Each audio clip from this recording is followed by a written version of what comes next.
ഇന്ന് ഞങ്ങളൊരു പറന്നാളിന് പോവാണ്. ഇതാ ഞാനുണ്ട്, നന്ദുണ്ട്. ഇന്ന് ഞങ്ങൾ പോണ വഴി എന്ന് പറഞ്ഞൊരു പ്രത്യേക തരം വഴിയാണ്.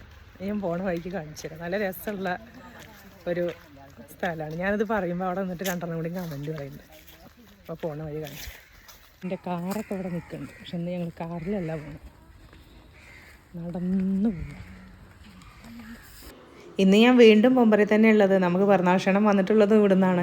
അപ്പം ഞാൻ പറഞ്ഞില്ലേ നല്ല ഭംഗിയുള്ളൊരു സ്ഥലം പോണ വഴി എന്നുള്ളത് പറഞ്ഞില്ലേ, അത് ഇതാണ്. കനാലിൻ്റെ സൈഡിൽ കൂടെയാണ് പോയിക്കൊണ്ടിരിക്കുന്നത്. കാഞ്ഞിരപ്പുഴയുടെ ഭാഗമായിട്ടുള്ള കനാലുകളാണിത്. അപ്പോൾ ഇതിൽ വെള്ളം വരുമോ എന്ന് ചോദിച്ചു കഴിഞ്ഞാൽ എനിക്ക് തന്നെ ഓർമ്മ വെച്ചിട്ട് 1 or 2 സമയത്ത് മാത്രമേ വെള്ളം വന്നിട്ടുള്ളൂ. അതിൽ കൂടുതലൊന്നും വെള്ളം വന്നിട്ടുള്ളൊരു ഓർമ്മയില്ല. എന്നാലും ഇവിടെയുള്ള ഈ ഒരു സൈഡിലുള്ള ആൾക്കാർക്കൊക്കെ വെള്ളക്ഷാമം ഭയങ്കര രൂക്ഷമാണ്. അപ്പോൾ അതിനുവേണ്ടി കെട്ടിയിട്ടുണ്ടാക്കിയതാണെങ്കിലും വെള്ളം വരൽ വളരെ ദുർലഭമായിട്ടാണ്. എന്തായാലും കാഴ്ചകളൊക്കെ കാണാൻ നല്ല നടന്നു പോകാൻ നല്ല ഭംഗിയുള്ള സ്ഥലം. ആദ്യം നടന്നു വന്നിരുന്ന സമയത്ത് ഇവിടെയൊക്കെ കനാൽ വരുമ്പോഴായിരുന്നു.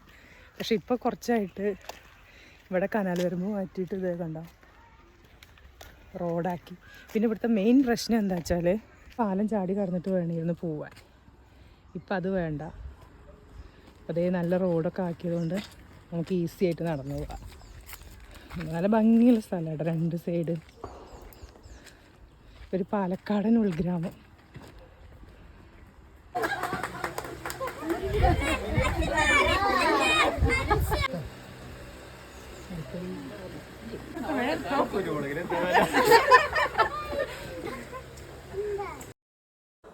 അങ്ങനെ പിറന്നാളൊക്കെ അടിപൊളിയായിട്ടുണ്ടായിരുന്നു. എല്ലാവരെയും കാണാത്തവരൊക്കെ ഇങ്ങനെയുള്ള ഓരോ ഫംഗ്ഷൻ്റെ സമയത്താണല്ലോ കാണുക. അപ്പോൾ ഭക്ഷണവും ഒക്കെ കഴിഞ്ഞിട്ടുണ്ടായിരുന്നു. അപ്പോൾ എനിക്ക് തിരിച്ച് വന്നതിന് ശേഷം വേണം തൃത്താലേക്ക് വരാൻ വേണ്ടിയിട്ട്. അപ്പോൾ പിന്നെ ഞാൻ അധിക സമയമൊന്നും അവിടെ നിന്നില്ല, വന്നു. പിന്നെ നമ്മൾ സദ്യയാണല്ലോ, എനിക്ക് ഇഷ്ടപ്പെട്ട സംഭവമാണ്. അപ്പോൾ അതേ കഴിച്ച് വന്നിട്ട് ക്ഷീണിച്ചിട്ട് ഇരിക്കുകയാണ്. ഇരിക്കാൻ സമയമില്ല, അടുത്ത് തന്നെ വണ്ടി എടുത്തിട്ട് പോകാറായി. അപ്പോൾ ഇനി നാളെ കാണാം.